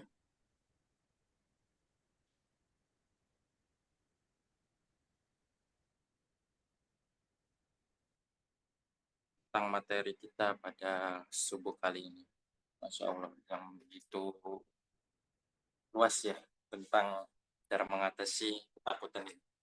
Supaya mungkin teman-teman biar gak ada takut lagi ya saat menikah, mau yang pernikahan. Oke, ada nggak yang bertanya? Dan belum ada ya? Kalau Saya belum izin ada. bertanya. Oh iya ada. Oke, silakan sama Mbak siapa namanya? Adina. Saya Hadina dari Oke. Kabupaten Bandung. Eh, izin bertanya Kang Patyu. Eh, ini pengalaman saya sendiri. Eh, di usia yang sekarang ya 23 tahun. Untuk menikah tuh karena niatnya menikah tuh kayak hal yang emang menakutkan gitu. Menakutkannya karena emang di lingkungan saya sendiri tuh banyak yang emang eh, nikah nikah cerai gitulah. Mungkin ada yang kasusnya sampai kada RT, terus kayak perselingkuhan gitu. Mungkin itu tuh jadi hal yang emang eh ah untuk mencoba hal ke jenjang yang serius tuh kayak hal yang takut gitu. Mencobanya pun memang takut gitu. Terus pernah eh pernah diajak sama seorang lah gitu ya menuju jenjang serius. Terus sempat menolak gitu karena emang dirasa umur belum cukup, terus karena emang ilmu juga apalagi gitu. Terus emang karena emang rasa takut itu gitu, jadi tidak mau mencoba gitu. Terus mungkin ada ngerasa kayak belum selesai dengan masa lalu, bisa bilang gitu gitu. Terus bagaimana gitu caranya? Mungkin tadi nggak menyimak soalnya di luar kayak itu aja lah. Terus emang bagaimana caranya gitu agar hilang gitu rasanya gitu, rasa takut untuk mencoba gitu. Terus saya sempat kayak apanya, bukan pesimisnya, saya tuh sempat menolak gitunya, menolak untuk diajak serius sama seseorang. Terus jadi kayak takut, takut ada sok nanya takut orang itu tuh mendoakan yang enggak gitu. Jadi untuk mencoba hal itu pun takut gini ya untuk menerima orang baru lagi tuh ya takut. Gini itu cukup dipahami Kak Patyu. Iya, iya, iya. Kalau Ya, asik. Oke, mungkin silakan Kak Fatir untuk menjawab ya, pertanyaan langsung tadi. aja ya. Oke. Terima kasih dari Teh Hadina ya pertanyaannya. Mungkin hanya berbagi insight aja ya. Jadi teman-teman bisa cari lebih jelas lagi. Pertama, kalau misalnya memang mau cari aman ya Teh Hadina ya. Misalnya kayak, aku pengen yang cari yang pasti gitu kan. Pengen cari yang benar-benar gak mau kejadian kayak sekitaran aku, tetangga aku, atau bahkan dari keluarga aku terjadi seperti itu. Pengen yang pasti-pasti. Langkah yang pertama harus dipastikan adalah pastikan dulu diri kita gitu kan. Jadi daripada kita cari yang pasti itu kayak gimana, tapi yang harus kita lakukan adalah pastikan dulu diri kita adalah orang yang memang ketika orang milih itu milih yang pasti gitu teman-teman. Maksudnya apa? Sederhananya adalah teman-teman mulai untuk, meningkatkan kualitas diri teman-teman semua. Jadi semakin diri kita berkualitas, nanti insya Allah potensi kita bertemu dengan kejadian-kejadian seperti itu pasti, bakal semakin, minim gitu. Mhm. Apa namanya, misalnya,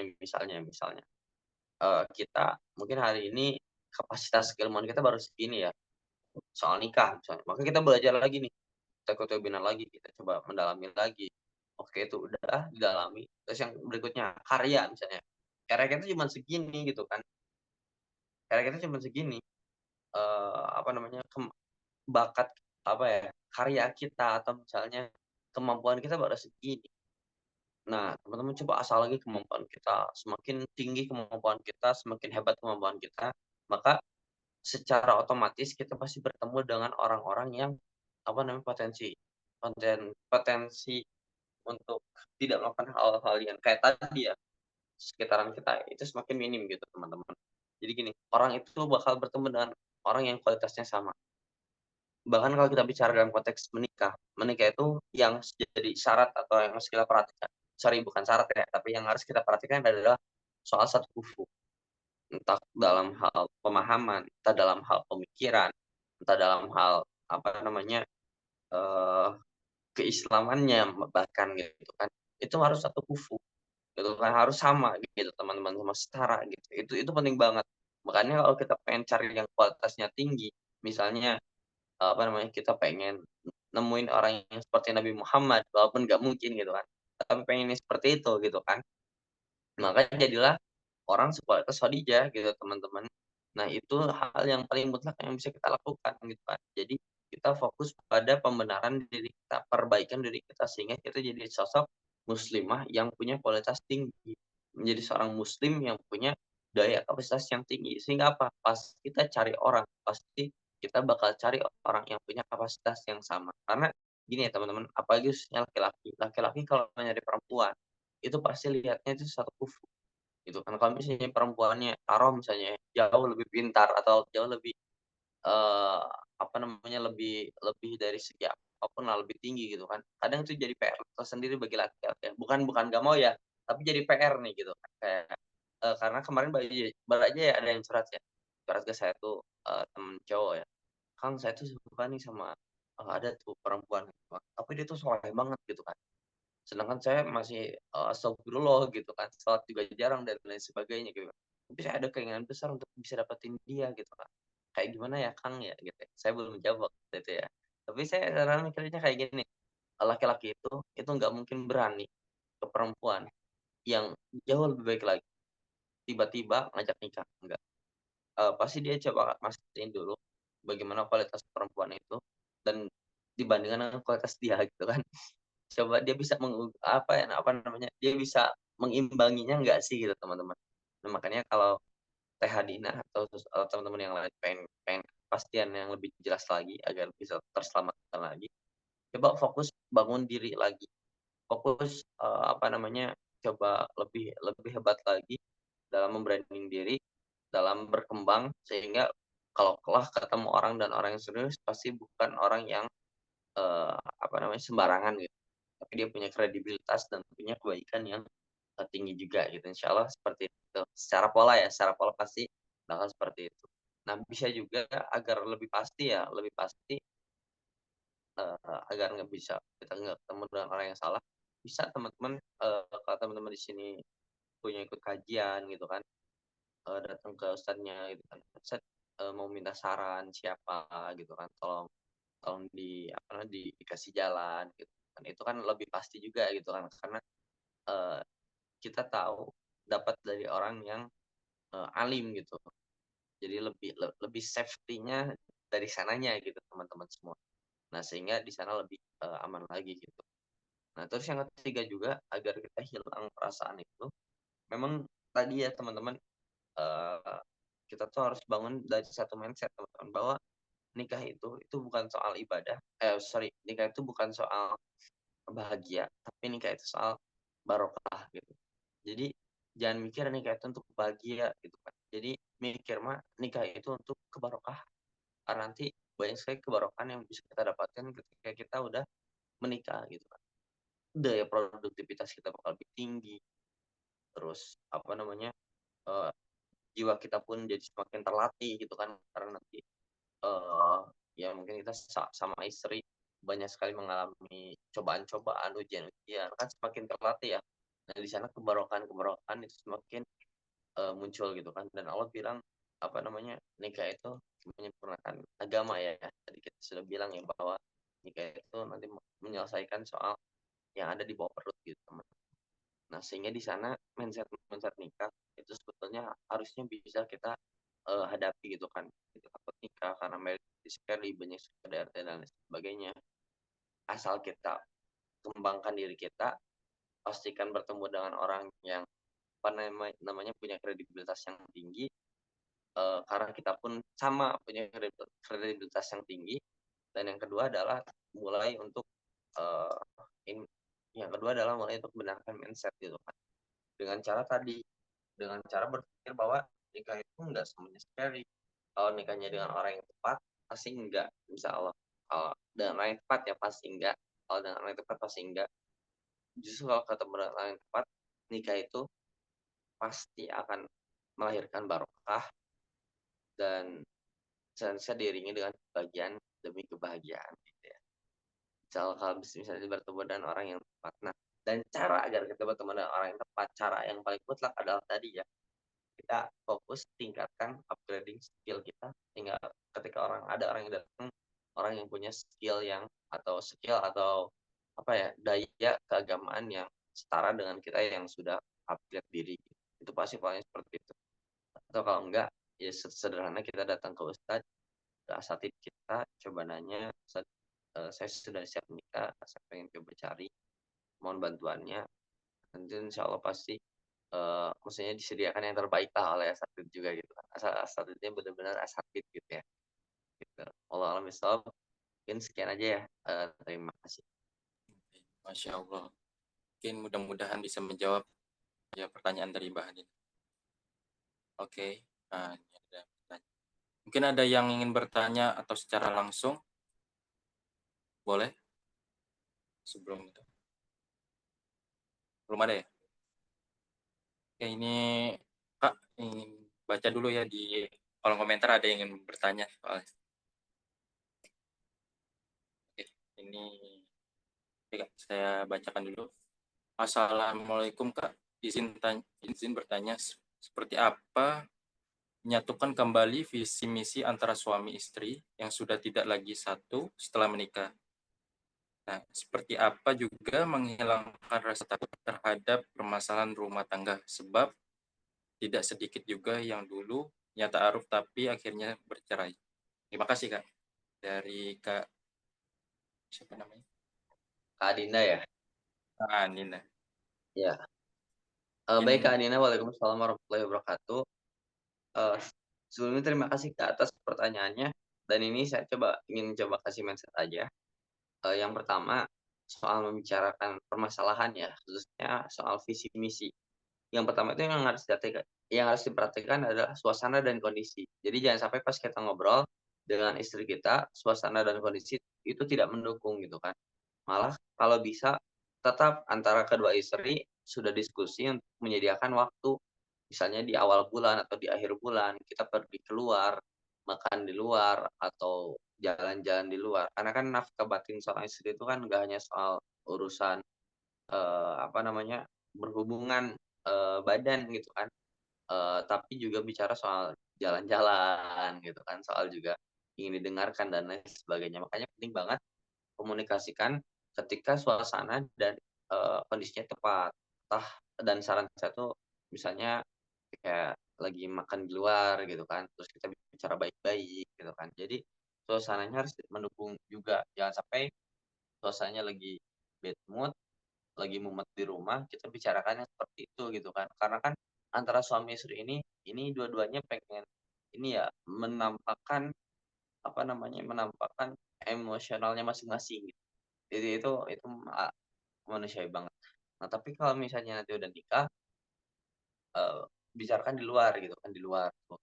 Di luar coba diskusi baik-baik, coba ingat-ingat bagaimana visi misi kita dulu, intinya di sana didiskusikan gitu kan, visi misi kita dulu tuh ini gitu kan, gimana sekarang, dicek kondisi kita gitu.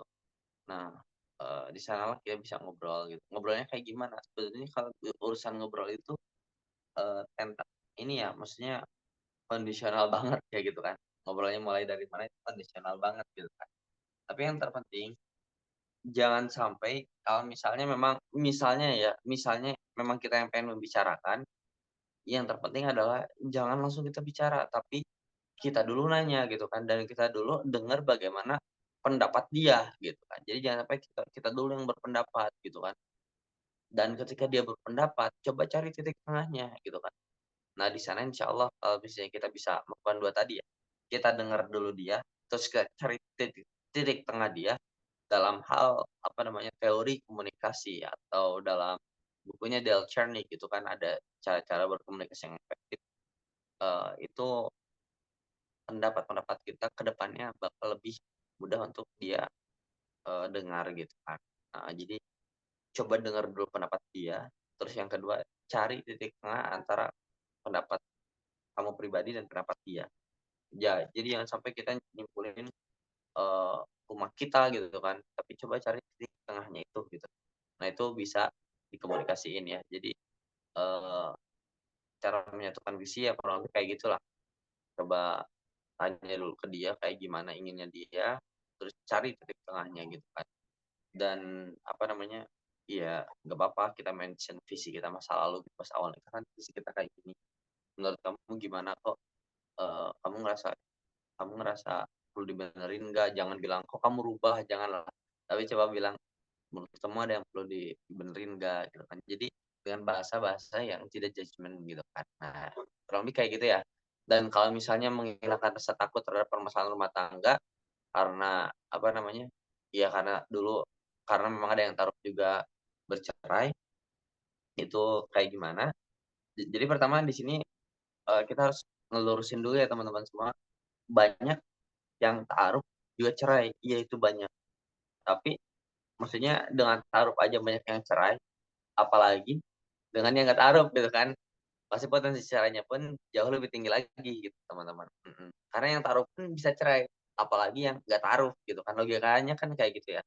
Nah tapi kalau misalnya memang kejadiannya seperti itu, agar nggak mengangkat rasa takut, tadi ya teman-teman, pertama kalau kita bisa cerai, cerai itu kan sebetulnya hal yang boleh tapi Allah paling nggak suka gitu kan. Jadi makruh yang paling Allah makruhkan itu cerai gitu kan. Tapi kalau misalnya memang nggak ada jalan tengahnya sama sekali dan lebih baik itu memang cerai, ya it's okay gitu ya, sebetulnya it's okay untuk ke arah cerai. Banyak sahabat Nabi pun ada sahabat Nabi pun yang cerai gitu kan. Tapi itu memang bukan solusi yang utama gitu teman-teman semua. Itu kayak opsi yang terakhir banget. Karena kalau bisa jangan cerai gitu kan.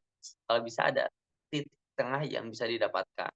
Nah, agar kita nggak mengalami rasa takut yang luar biasa ketika pernikahan adalah tadi teman-teman sebelum nikah itu coba pastiin teman-teman ketemunya sama orang yang tepat. Orang yang tepat itu kayak gimana? Orang yang tadi teman-teman yang pertama eee, kita tahu lingkungan dia seperti apa, yang kedua kita tahu pilihan-pilihan dia itu seperti apa gitu. Ada orang yang, apa namanya, maksudnya dia tuh orangnya kok suka ngasih gitu kan, terus misalnya orangnya kok nggak temperamental gitu kan, itu kan kita bisa lihat dia itu sebelum kita nikah pun bisa lihat ya gitu kan misalnya. Atau misalnya kita pas taruh kan bisa nanya juga ya hal yang seperti itu gitu. Pilihan-pilihan yang dia buat misalnya, "Saya tuh nggak suka marah karena bagi saya tuh marah itu hal yang menyia-nyiakan emosi gitu dan nggak menyelesaikan permasalahan." Bisa jawabannya kayak gitu. Berarti kan kita bisa tahu ya, oh batasnya tuh kayak gitu, gitu. Heeh. Oh dia kayaknya orang yang tepat gitu kan. Nah itu dapatnya dari mana? Tadi ya teman-teman, itu harus pasti itu sebelum menikah gitu. Kalau misalnya teman-teman terlanjur udah menikah ya, selama selama itu masih bisa dikompromikan, menurut saya coba coba terus aja lanjut gitu kan. Tapi kalau misalnya memang sudah red flag banget gitu kan, ada KDRT yang luar biasa. Nah, di sana mungkin teman-teman juga harus bertindak ya untuk, berani mengambil langkah agar, bercerai. Dan itu insya Allah, apa maksudnya, bukan hal yang, buruk, bukan hal yang pada akhirnya jadi aib yang, eee, menak aib yang merusak diri teman-teman, enggak. Tapi itu pasti jadi pelajaran juga sih gitu bagi yang lainnya gitu, teman-teman. Heeh. Jadi kalau untuk menghilangkan ketakutan apa ya, jadi sebenarnya dari tadi kan kita udah cerita juga ya cara-cara menghilangkan ketakutan, mindset-mindset yang itu sebetulnya keliru, tapi kita tuh nggak bisa pungkiri gitu teman-teman, karena perempuan ini didominasi oleh perasaan ya, dominasinya oleh perasaan, pasti, apa namanya, ada kecenderungan ada pesan-pesan yang menempel aja gitu kan yang ada di dalam dirinya. Jadi yang terpenting itu tadi, mindset-nya kita bangun, walaupun misal perasaan itu ada gitu kan, aduh aku tetap kok ada pikiran rasa takut gitu kan. Kita nggak akan pernah bisa menghilangkan secara keseluruhannya, tapi ketika ada perasaan itu ada, kita bisa meng-counter-nya dengan, mindset-mindset yang benar soal pernikahan gitu kan. Jadi kalau teman-teman tadi lihat, banyak sekali pernikahan yang kayak gitu, teman-teman mikirnya gini, itu mereka dan dan dan apa namanya, kita berusaha untuk nggak seperti itu gitu, dengan cari orang yang tepat gitu. Nah, kita bisa berusahanya sejauh itu. Kalau misalnya teman-teman masih ada pikiran takut nikah, dan seterusnya, takut nikah gitu, teman-teman, apa ya, apa ya, teman-teman tadi fokus aja pastiin calon teman itu orang yang tepat dengan cara pastiin juga diri teman-teman itu adalah, diri yang pasti gitu. Nah, mungkin kurang lebih seperti itulah ya, logika-logika yang harus dibangunnya. Terima kasih. Oke, baik, mungkin itu pertanyaannya tadi mudah-mudahan menjawab yang Kak, Gina. Ini Kak, ada pertanyaan satu lagi, mungkin ini terakhir kali Kak ya. Ini pertanyaannya, Kak, jadi memilih orang yang tepat tepat tadi bisa dari tiga hal ya, dari penampilan, lingkungan, dan pilihan yang dia ambil aktivitasnya. Dari Kak Ayu Iya, yang jadi kan Rasul itu kan, bilang ya bahwa untuk mencari pasangan itu yang harus diperhatikan yang pertama itu kan agamanya ya. Nah, itu kan bahasanya Rasul gitu kan, agamanya. Kan kalau kita bahasakan hari ini, maksudnya gimana nih memastikan agamanya gitu kan, agamanya baik-baik saja itu kayak gimana sih gitu kan. Kita perlu indikator-indikator yang bisa kita, rasakan langsung gitu kan. Nah makanya, di antara ya nanti bakal banyak pendapat ya, tapi yang saya coba garis bawahi itu kita bisa menerjemahkan makna agama itu sebagai 3 pertanyaan tadi ya. Bagaimana penampilan dia, terus bagaimana lingkungan yang ada di dalam sekitaran dia, terus yang ketiga adalah pilihan-pilihan yang dia buat gitu kan. Dia aktif di mana, dia aktivitasnya seperti apa, terus dia, apa namanya, dia dia punya kenyamanannya di mana gitu kan. Misalnya dia nyamannya di masjid, ada kan orang yang nyamannya itu di tongkrongan gitu kan. Nah, itu kan bisa kita, eee, apa ya, bisa kita terjemahkan untuk untuk memahami, oh kualitas agama dia itu ternyata seperti itu gitu. Nah, itu ya kurang lebih ya maknanya Teh Ayu. Terima kasih. Ini mungkin ada satu lagi atau dicukupkan aja ya Kak? Oh iya boleh satu lagi. Oh, satu lagi tadi yang raise hand tadi, boleh yang ingin bertanya? Ah, Mana ya tadi? aku Nggak Kak. kelihatan namanya. Oke, boleh silakan. Siapa namanya? Disebutkan nama. Oh ya, sebelumnya terima kasih ya telah memberikan saya kesempatan. Kenalin, nama aku Vira Nur Syakila Rahman dari UIN Bandung. Nah, jadi gini, keresahan sekarang tuh kan kalau misalnya ada orang yang nikah muda itu pasti dituduhnya tuh karena hamil duluan gitu. Nah, bagaimana sih cara meyakinkan atau meluruskan stigma lingkungan sekitar atau masyarakat tentang nikah muda itu gak selalu harus hamil duluan gitu. Soalnya kan saya juga punya rencana untuk nikah muda gitu. Nah, gimana caranya meyakinkan atau meluruskan stigma masyarakat tentang kalau nikah muda itu pasti hamil duluan gitu. Terima kasih. Iya, sebelumnya terima kasih Cabin ya, Cabin, Vira Vira Nursekila atas pertanyaannya. Pertama mungkin saya doain ya semoga lancar dan, secepatnya bisa, eee, apa namanya, bisa lancar pernikahannya, amin ya rabbal alamin. Nah, izin memberikan tanggapan juga ya soal stigma masyarakat. Pertama stigma itu akan runtuh oleh bukti ya. Jadi, stigma itu kan pandangan, pandangan itu lahir karena memang ada kejadian gitu kan. Nah, banyak kejadian-kejadian yang ketika mereka nikah muda, itu sebenarnya itu karena hamil duluan.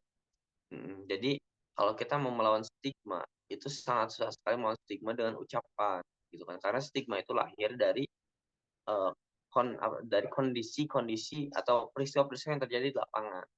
Makanya satu-satunya untuk melawan stigma, adalah dengan bukti gitu kan, dan kita menghadirkan bukti itu, secara masif gitu kan. Ini kalau misalnya konteksnya kita sebagai pejuang ya gitu ya, kita pengen menyelamatkan masyarakat dari stigma seperti itu. Maka teman-teman semua coba cari media yang paling populer dan sampaikan, apa namanya, sampaikan fakta-fakta yang lain atau kejadian-kejadian yang lain yang melawan stigma sebelumnya.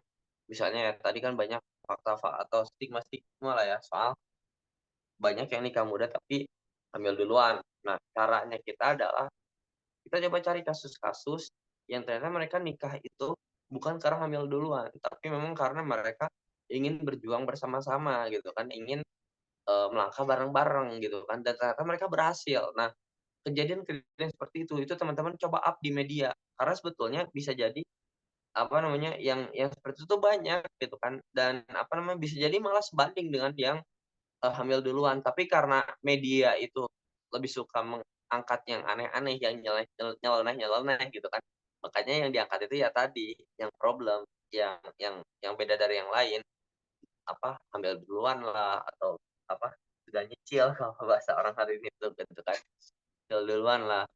Tapi kalau teman-teman semua bisa menghadirkan data-data itu, teman-teman banyaklah akses-aksesnya, hadirkan tuh di media sosial.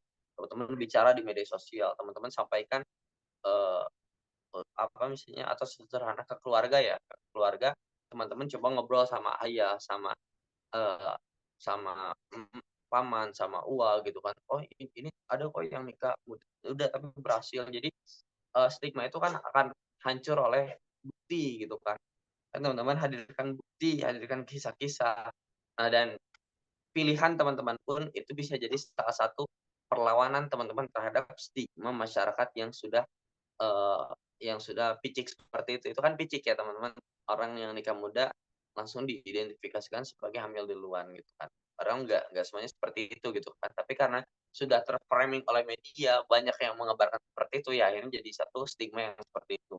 Makanya dengan apa tadi ya, Tevida pun menikah gitu kan, ya Tevira menikah pun itu sebetulnya menjadi salah satu perlawanan terhadap stigma seperti itu gitu kan.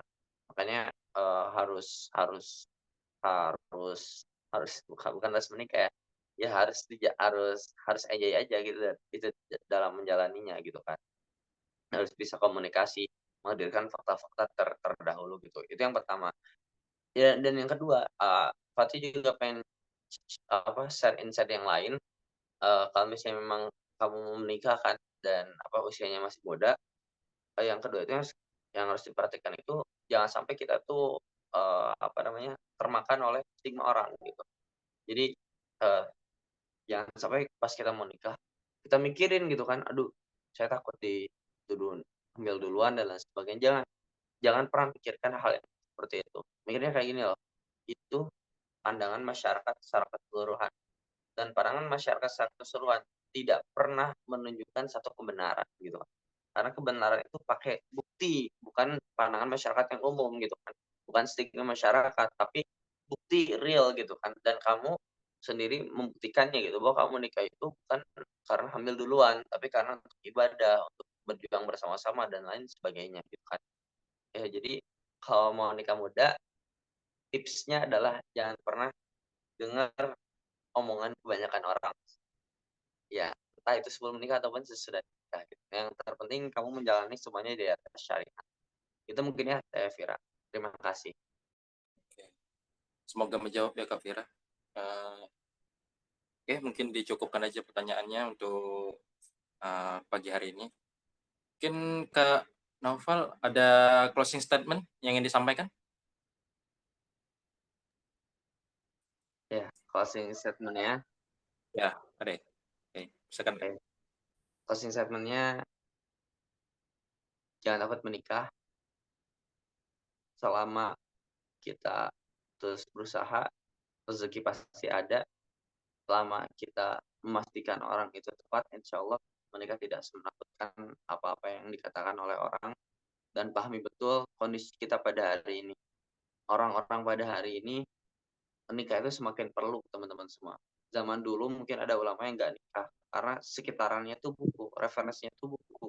Dia tidak punya syahwat yang menggebu-gebu karena tidak ada interaksi dengan lawan jenis, atau bahkan karena dia tidak melihat lawan jenis. Tapi hari ini semuanya itu seolah-olah difasilitasi oleh media, sehingga teman-teman semua nikah itu semakin perlu pada hari ini gitu. Dan lebih perlu lagi adalah ketika teman-teman nikah bertemu dengan orang yang tepat. Maka agar ketemu dengan orang yang tepat, pastikan teman-teman juga adalah orang yang tepat dengan cara mempersiapkan diri sebaik-baiknya. Mungkin seperti itu. Sekali lagi aku mengucapkan terima kasih buat teman-teman yang hadir dari awal sampai akhir. Ada 28 orang, tadi sampai ke 30 ya. Karena mungkin sebagian udah jam 7 lebih. Sebagian udah ada yang izin. Terima kasih buat kehadiran teman-teman. Semoga bermanfaat, dan doain juga buat saya pribadi yang baru nikah juga ya, sekitar 3 bulanan. Semoga langgeng terus dan diberikan sakinah oleh Allah Subhanahu wa taala. Wallahu a'lam bishawab. Assalamualaikum warahmatullahi wabarakatuh. Waalaikumsalam warahmatullahi wabarakatuh. Syukron Kak Naufal Fatiu, terima kasih atas materi yang telah diberikan. Semoga menjadi amal jariah untuk Kakak, dan semoga untuk kami semua menjadi pemahaman barulah, supaya kami tidak ketakutan lagi saat menjalani pernikahan. Oke, baik. Mungkin dari saya itu aja sih. Jadi kita tutup pada kegiatan pada pagi hari ini. Marilah kita tutup dengan dengan mengucapkan istighfar 3 kali. Astagfirullahaladzim, astagfirullahaladzim, astagfirullahaladzim, dan mengucapkan doa kafaratul majelis. Subhanallah bihamdika asyhadu an la ilaha illa anta astaghfiruka wa atubu ilaik. Baik, saya Habib Al-Fatul Akbar. Sebelumnya mohon maaf apabila ada kekurangan atau salah kata dalam berbicara tadi. Saya akhiri, wabillahi taufiq wal hidayah. Wassalamualaikum warahmatullahi wabarakatuh. Terima kasih pada teman-teman yang telah hadir. Waalaikumsalam warahmatullahi wabarakatuh. Selamat A menjalankan special aktivitas. day, our hearts are full of pleasure. A day that brings the two of you close together. We're gathered here to celebrate a moment you'll always treasure. We ask Allah to make your love last forever. Let's raise our hands and make dua like the Prophet taught us. And with one voice, let's all say, say, say, Barakallahu lakuma wa baraka alaykuma wa jama'a baynakuma fi khair. Barakallahu lakuma wa baraka alaykuma wa jama'a baynakuma fi khair.